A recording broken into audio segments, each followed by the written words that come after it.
Welcome to Nirmala accountancy classes. मेरा नाम मिथिलेश सिंह है। आज की वीडियो में हम लोग देखेंगे कि दूसरा टॉपिक जो बुक्स ऑफ ओरिजिनल एंट्री में हम लोगों ने बहुत सारे जर्नल कर लिए हैं। अब हम लोग देखेंगे सब्सिडरी बुक्स।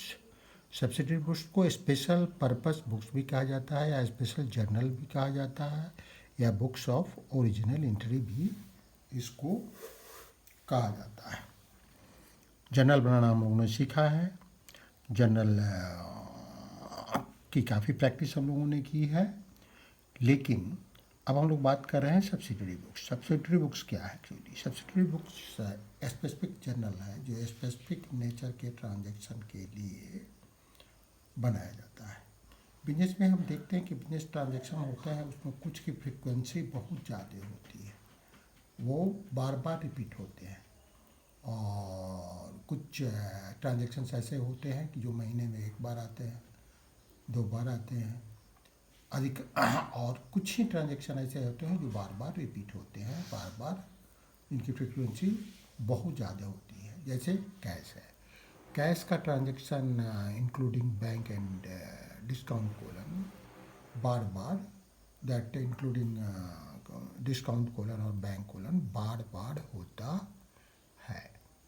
बार बार होता है मतलब कैश पेमेंट गुड्स से परचेज करते हैं तब होता है, सैलरी देते हैं तब होता है, दैट कोई भी पेमेंट करते हैं तब कैश या बैंक के थ्रू ही करते हैं।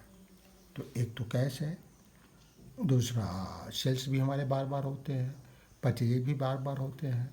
सेल्स और परचेजेज होंगे तो सेल्स रिटर्न और परचेज रिटर्न भी होंगे ही, तो वो भी बार बार हो सकते हैं। तो इस तरह जर्नल को हम लोगों ने सुविधा के ख्याल से अकाउंटिंग करने में सुविधा हो, जर्नलाइजेशन करने में सुविधा हो, और हमको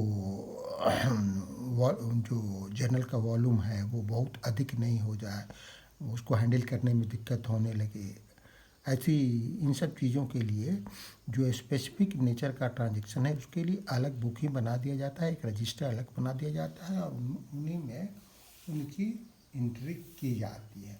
उसी बुक्स को हम लोग सब्सिडरी बुक्स कहते हैं। अब हम लोग बात कर लेते हैं, हम लोग जर्नल पहले लेते हैं। जर्नल को हम लोग 2 भागों में बांटते हैं। जर्नल को हम लोग 2 भागों में बांटते हैं। एक तो हो गया आपका सब्सिडरी बुक्स, एक हो गया सब्सिडियरी बुक्स, और दूसरा हो गया जर्नल प्रॉपर। अब जर्नल नहीं कहेंगे, इसको क्या कहेंगे? Journal proper. अब ये क्या है हम लोग देखते हैं। सब्सिडरी बुक्स क्या है? सब्सिडरी बुक्स हमने बताया ऐसे, लेकिन इसको हम लोग वर्ड में बांधने की कोशिश करते हैं। The books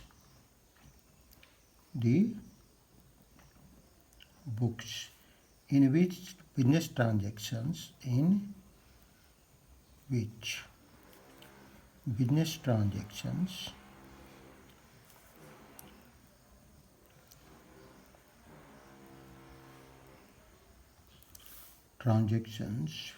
of similar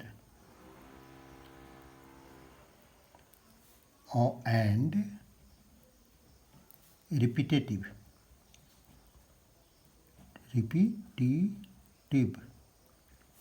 nature are recorded is called subsidiary books. Is called subsidiary books. अब इसको सब्सिडरी बुक्स कहें आप, या दैट स्पेशल पर्पस जर्नल कहें, या स्पेशल जर्नल कहें, या बुक्स ऑफ ओरिजिनल एंट्री कहें, ये सब कुछ कभी कभी डेफिनेशन आता है, थियरी क्वेश्चन आता है। अब एग्जांपल हम ले लेते हैं। एक तो क्या क्या है? कैश बुक है, एक सब्सिडरी बुक है, और क्या हो सकता है? सेल्स बुक एक सब्सिडरी बुक हो सकता है। जो ट्रांजेक्शन हमारा रिपीटेटिव नेचर का है, बार बार होता है, फ्रिक्वेंसी जिसकी बहुत अधिक है। कुछ जो ट्रांजेक्शन होते हैं महीने में एक बार होते हैं, जैसे इलेक्ट्रिसिटी बिल महीने में एक बार पेमेंट करना होता है, तो एक ही एंट्री होती है, उसके लिए सब्सिडी बिल की ज़रूरत नहीं है। सैलरी एक बार दिया जाता है तो उसके लिए भी नहीं है। सेल्स है परचेजेज के लिए, purchases books, sales return book, purchases return book या सेल्स रिटर्न बुक, ठीक है। परचेजेज रिटर्न बुक ETC, ये हमारे सब्सिडरी बुक्स के एग्जाम्पल हैं। और कुछ है उसकी चर्चा हम आगे करेंगे। दूसरा, अब सब्सिडरी बुक्स हम लोग बात कर रहे थे। अब सब्सिडरी बुक भी कई तरह के होते हैं। हमारे सब्सिडरी बुक्स भी कई तरह के होते हैं। अब एक एक करके उनकी चर्चा हम लोग कर लेते हैं। सबसे पहले तो हमारा क्या क्या होता है? Cash book.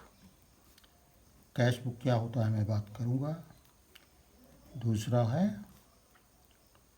That is purchases book.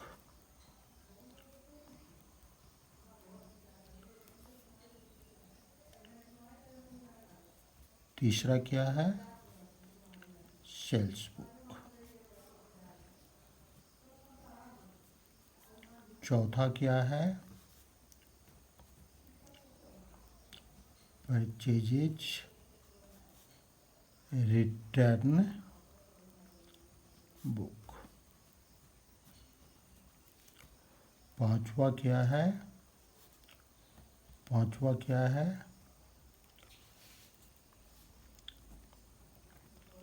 Sales return book. छठा क्या है? Bills receivable book. सातवां है बिल्स पेबल बुक। ठीक है, ये हमारे सब्सिडरी बुक्स होते हैं। ये 1 हो गया, ये 2 हो गया, ये 3 हो गया, ये 4 हो गया, ये 5 हो गया, ये 7 हो गया। अब एक एक करके इनके बारे में हम लोग चर्चा कर लेते हैं। ठीक है, सबसे पहला नंबर, मैं रिपीट नहीं कर रहा हूँ ना। All cash transactions are recorded in cash books. Cash books में क्या होता है? सारे कैश ट्रांजेक्शन्स लिखे जाते हैं। All cash transactions are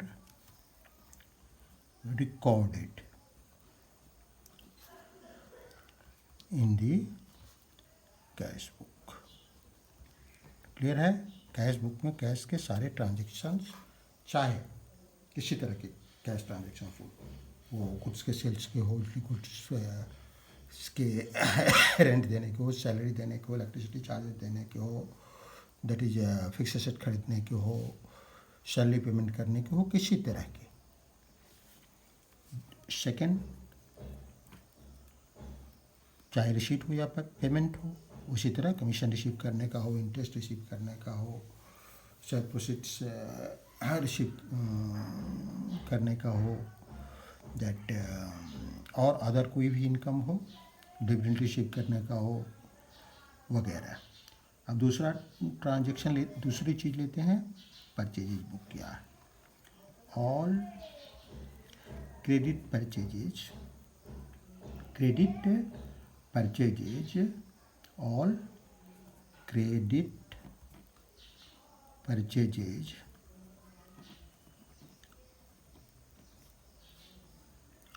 are of goods. एक चीज़ और इम्पोर्टेंट है, of and services are recorded in the purchase book.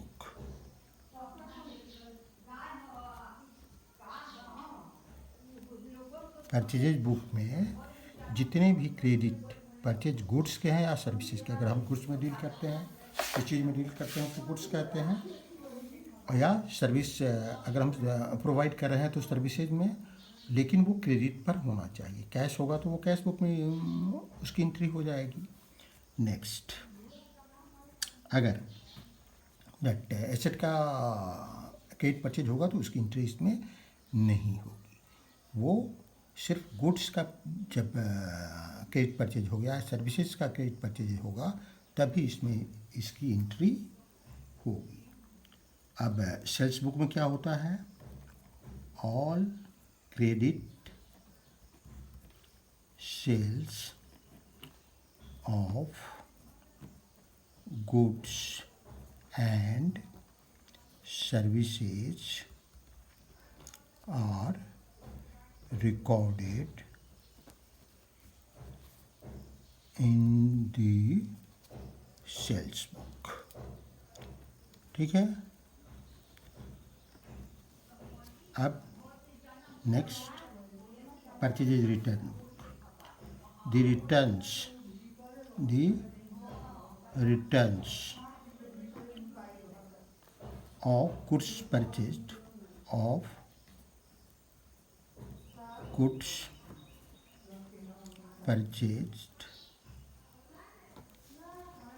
are recorded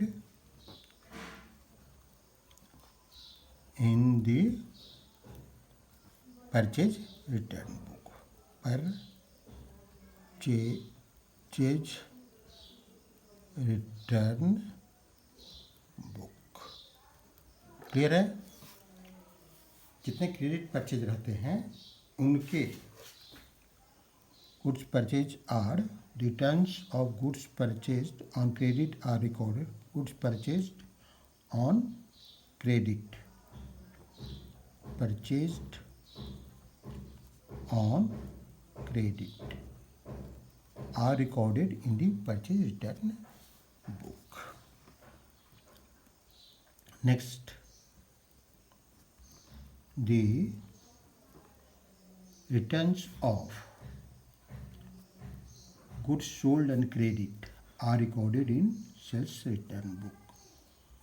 The returns of goods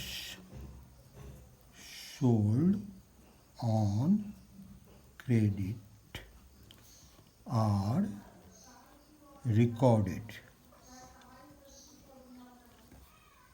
in the sales return book। Clear है? अब इसके अतिरिक्त दो और हमारे सब्सिडियरी बुक्स हैं, बिल्स रिसीवेबल, बिल्स पेएबल। उसकी चर्चा हम आगे कर लेते हैं। Sixth, the receipt of promissory notes, the receipts of promissory note,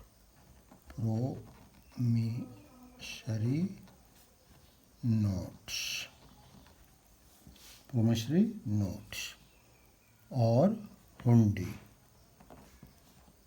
और bills of exchange drawn और bills of exchange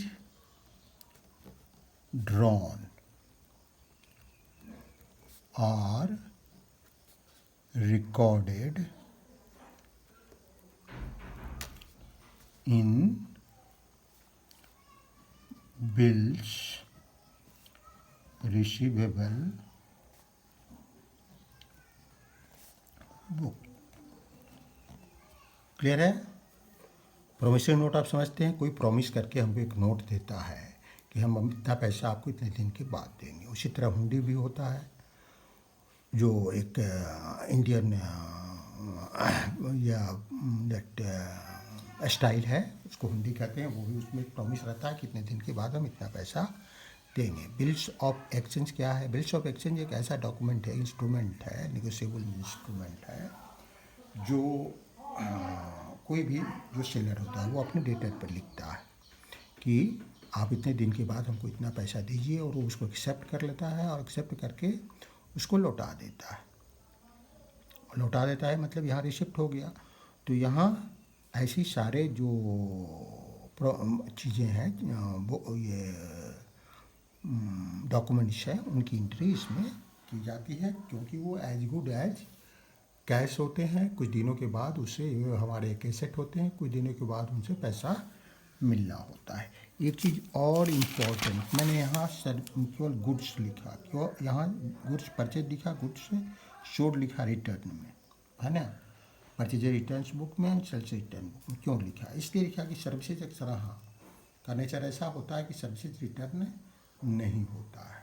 अक्सर हाँ हो सकता है कि आप केस हो तो वो आप ले सकते हैं, उसमें कोई दिक्कत नहीं है, लेकिन सर्विसेज अक्सर हाँ रिटर्न नहीं होता है। 7th,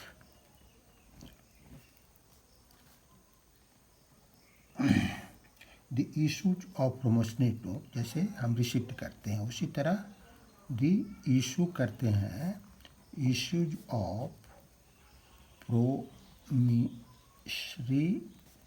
नोट और हुंडी और bills of exchange accepted are recorded in the bills payable book। जिस तरह बिल्स पेबल रिसीवेबल बुक में हम लोग इसका रिसिप्ट एंट्री करते हैं, उसी तरह हमारा क्रेडिटर भी हम पर बिल ऑफ एक्सचेंज लिख सकता है, हम उसको एक्सेप्ट करते हैं तो वो लिखते हैं। उसी तरह अगर हम प्रोमिसरी नोट किसी को इशू करते हैं कि हम इतने दिन के बाद आपको इतना पेमेंट देंगे, बिजनेस करता है तो वो लिखते हैं। और हुंडी हम इशू करते हैं अगर, तो वो लिखते हैं। तो इस तरह जर्नल के इतने दैट सब्सिडी बुक के इतने पार्ट हैं, इतने प्रकार के होते हैं। अब हम लोग बात कर लेते हैं जर्नल प्रॉपर की। जर्नल प्रॉपर का क्या है? ऑल द ट्रांजैक्शंस, मतलब इन सब्सिडरी बुक्स में अगर कोई ट्रांजैक्शन ऐसा है जो इन सब्सिडरी बुक्स में किसी में नहीं लिखा जाता है, तो इसकी एंट्री हम लोग जर्नल प्रॉपर में करते हैं। क्या लिखेंगे? All the transactions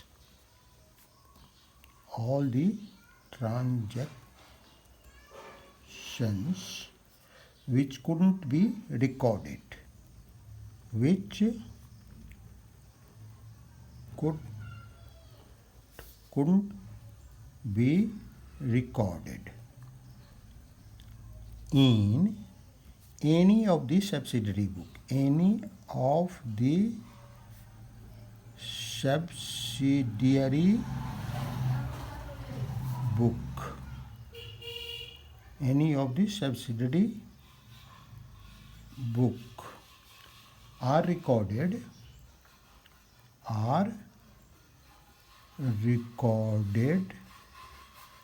in journal proper। बात समझ में आ गई? किसी सब्सिडरी बुक में नहीं लिखे जाने वाले ट्रांजैक्शन को हम जर्नल प्रॉपर में लिखते हैं। Example,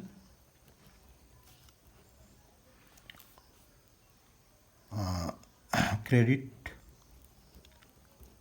purchase,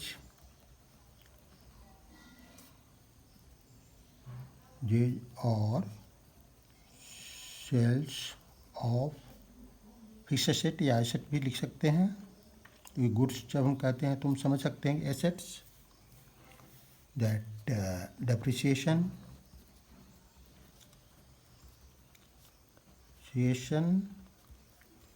that bad debt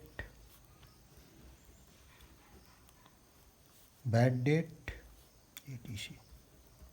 बहुत सारे ट्रांजेक्शन होते हैं इसमें। एडजस्टमेंट एंट्री होता है, रेक्टिफिकेशन एंट्री होता है, ओपनिंग जर्नल होता है, क्लोजिंग जर्नल होता है, जनरल प्रॉपर में भी बहुत सारे रिकॉर्डर होते हैं। तो ये चीज़ हो गई। इसके बाद एक तो और फैक्ट है जिसको हमको ध्यान में रखना होगा। When transactions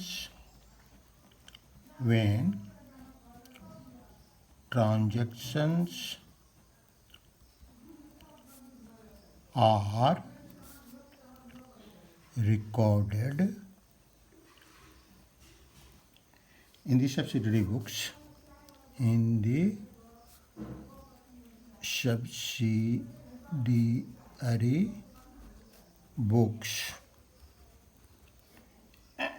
there will be no journal entry। मतलब फिर से जर्नल पास करने की ज़रूरत नहीं है, वही जर्नल हो गया।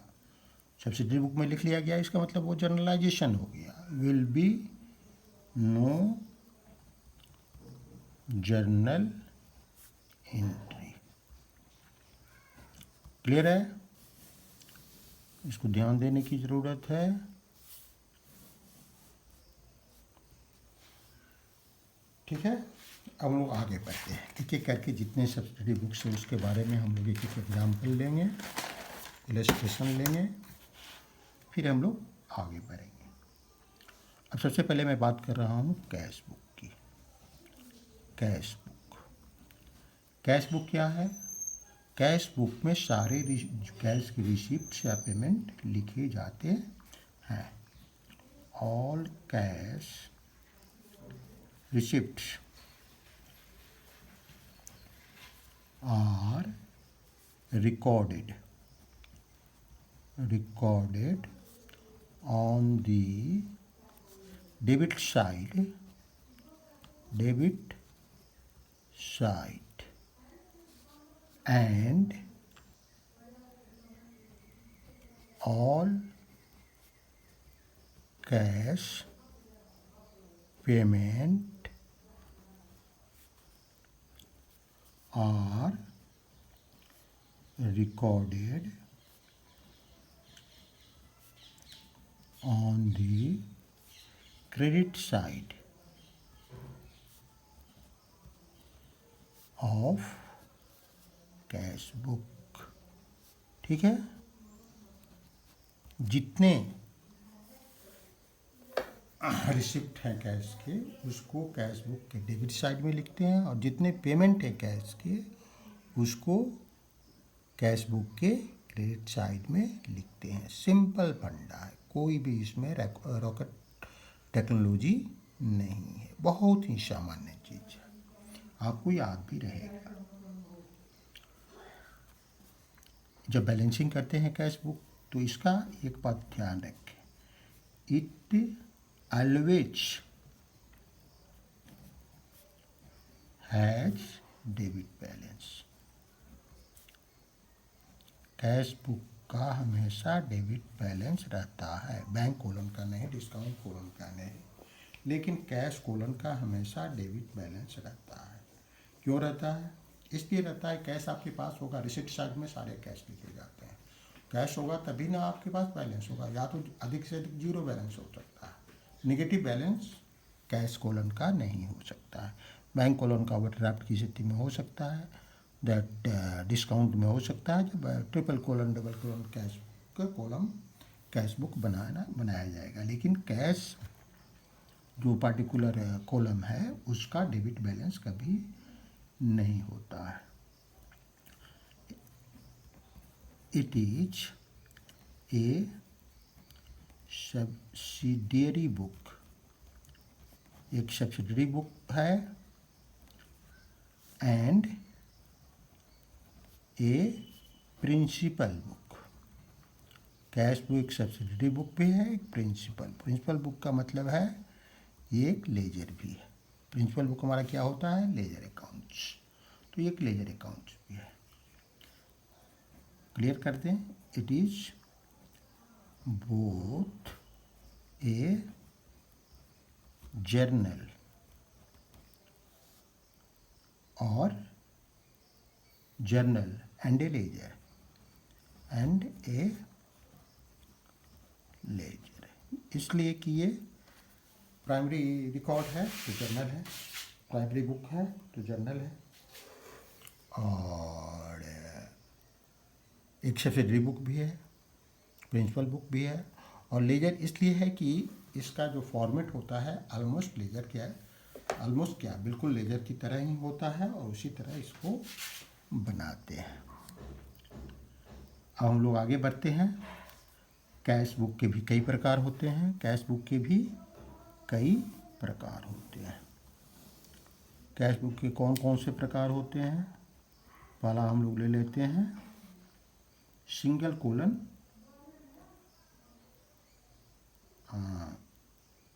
Cash book, single colon cash book, ठीक है। सिंगल कोलन और simple cash book, single column और simple cash book, cash book, ठीक है। दूसरा है double column, DOUBLE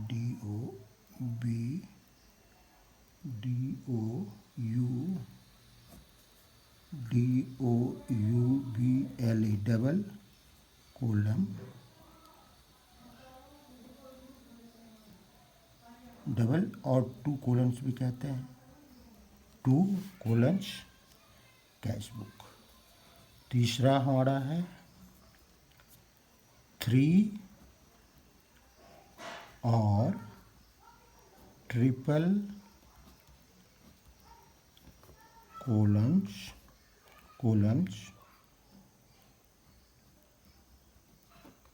cash book, 3 cash book, और एक लास्ट है पेटी कैश बुक।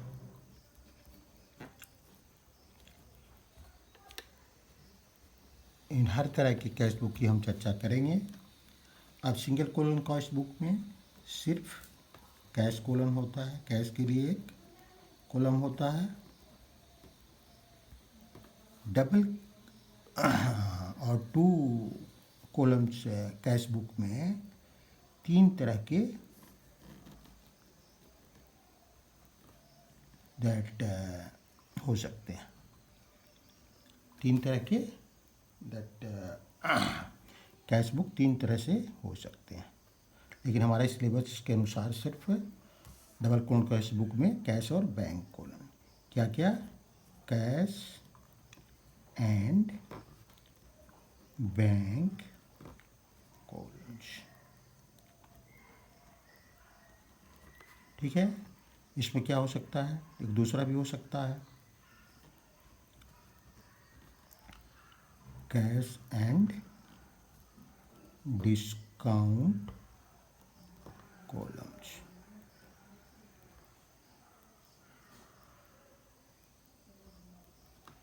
ठीक है। और तीसरा क्या हो सकता है बैंक एंड डिस्काउंट कॉलम्स, ठीक है। इसमें कैश और बैंक दोनों के लिए होता है, कैश एंड बैंक दोनों होता है, कैश एंड बैंक। इसमें क्या होता है कैश एंड डिस्काउंट, इसमें क्या होता है बैंक एंड डिस्काउंट। अब हम लोग बात कर रहे हैं ट्रिपल कोलन कैश बुक की। ट्रिपल कोलन कैश बुक क्या होता है, इसमें 3 कोलन होते हैं। 3 कोलन किसके लिए, एक cash bank and discount columns. ठीक है, इसमें कैश के लिए भी एक कॉलम होता है, बैंक के लिए भी एक कॉलम होता है, एंड डिस्काउंट के लिए भी एक कॉलम होता है। समझ गए? और पेटी कैश एक पर्टिकुलर कैश बुक है जिसकी बात हम लोग करेंगे। अब जल्दी से हम लोग एक ट्रांजैक्शन कर लेते हैं। समय हमारे पास है 5-7 मिनट में हो जाएगा। अब सबसे पहले तो हम एक क्वेश्चन पढ़ लेते हैं। Journalise the following transactions in the simple cash book of Rani. 2020 year का है, मार्च के ट्रांजेक्शन्स दिए हुए हैं। अब रानी लिखा हुआ तो हम लिख सकते हैं इन द बुक्स ऑफ रानी। ये क्वेश्चन है और ये सॉल्यूशन हो गया। ठीक है, अब यहाँ हम क्या लिखेंगे? Cash book. कैश अकाउंट नहीं लिखेंगे बल्कि क्या लिखेंगे?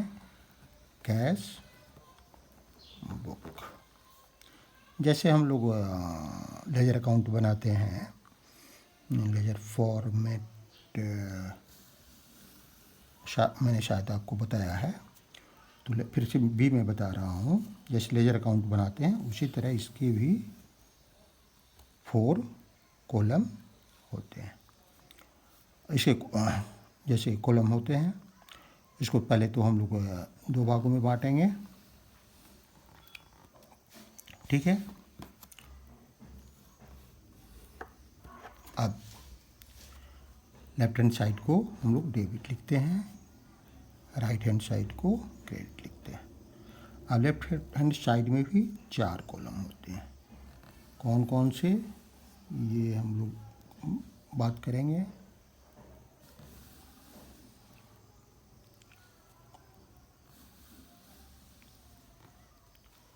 और राइट हैंड साइड में भी 4 कॉलम होंगे।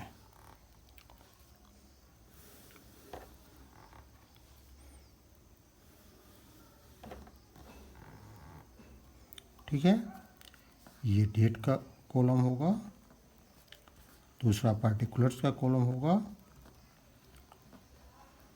मैंने विवरण। ये लेजर फॉलो चर्चा की है हमने पहले भी। यहाँ अमाउंट है तो इंडियन रुपी लिख देंगे। फिर राइट साइड में डेट, यहाँ पार्टिकुलर्स, यहाँ LF लेजर फॉलो। ठीक है, और यहाँ अमाउंट। टू एंड बाय लिख भी सकते हैं, नहीं भी लिख सकते हैं। अक्सर यहाँ पर पार्टी है लिखने की, तो हम लोग लिखते चलें। सबसे पहले हम लोग ट्रांजैक्शन करते हैं। हमने क्या सीखा है? कैश बुक में जितने कैश से संबंधित ट्रांजैक्शन है उसको लिखा जाता है, लेकिन डेबिट साइड में रिसिप्ट को लिखा जाता है और क्रेडिट साइड में पेमेंट को। तो इसी दैट नियम को, रूल को हम मान करके सारे जनरलाइजेशन जल्दी जल्दी कर लेते हैं, कोई दिक्कत नहीं होगी। अब सबसे पहले मार्च 1 को हम लोग लेते हैं। हम 2020 ऊपर ही लिख देंगे। अब मार्च हम इस साइड में लिख देंगे और डेट यहाँ बार बार हमको मार्च लिखने की ज़रूरत नहीं है। इधर जब डेबिट साइड में एंट्री करेंगे तो ओपनिंग बैलेंस हमारा है कितने का? कैश इन हैंड 20,000 का, तो 2 क्या लिखेंगे?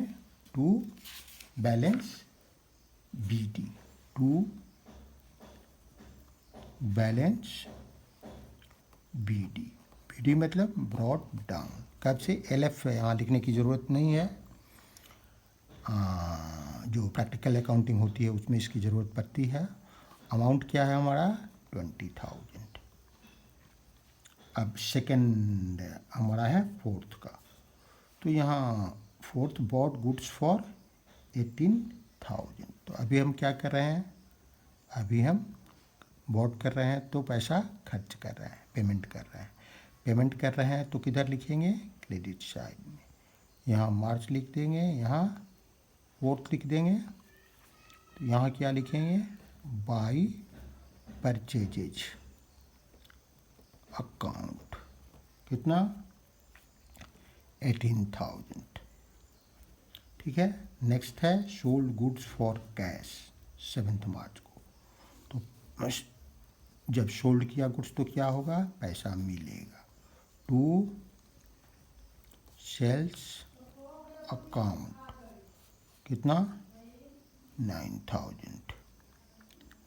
नेक्स्ट पेड टू राजा, फिर पेमेंट किया हमने, तो ये मार्च कितना को किया पेमेंट हमने, 8th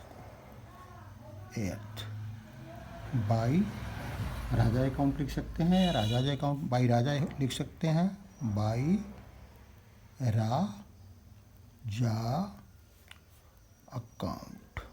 ठीक है, कितना है 4,000। फिर नेक्स्ट ट्रांजेक्शन क्या है, received cash from Raman, Raman से पैसा मिला। डेट क्या है 30th। यहाँ टू के लिए डॉट दे सकते हैं, कोई दिक्कत नहीं है। टू रमन, अकाउंट नहीं भी लिखेंगे तो काम चलेगा, एलएफ में कुछ भी लिखने की ज़रूरत नहीं है। और रमन कितना है 8,000। ठीक है। नेक्स्ट ट्रांजेक्शन लेते हैं बॉट फर्नीचर। फर्नीचर हमने खरीदा तो अब ये गुड्स नहीं है ना, ये क्या है एसेट है, तो इसका हम लोग नाम लिखते हैं। सेल्स परचेज में ये नहीं जाएगा। डेट क्या है हमारा 15th बाई फर्नीचर अकाउंट, कितने का 3,000 का। अब नेक्स्ट पेड इंटरेस्ट, फिर हम पेमेंट कर रहे हैं इंटरेस्ट का। डेट क्या है 17th बाई इंटरेस्ट। आप टू लिखते ही चलें और बाई लिखते ही चलें, अच्छी आदत रहेगी। बाई शुरू में ही ऐसी आदतें डालना अच्छी बात नहीं है। बाई, ठीक है। बाई इंटरेस्ट अकाउंट, कितना दैट 500। नेक्स्ट ट्रांजेक्शन लेते हैं रिसीव्ड कमीशन, कमीशन रिसीव हो रहा है, ये 19th को है। To commission account,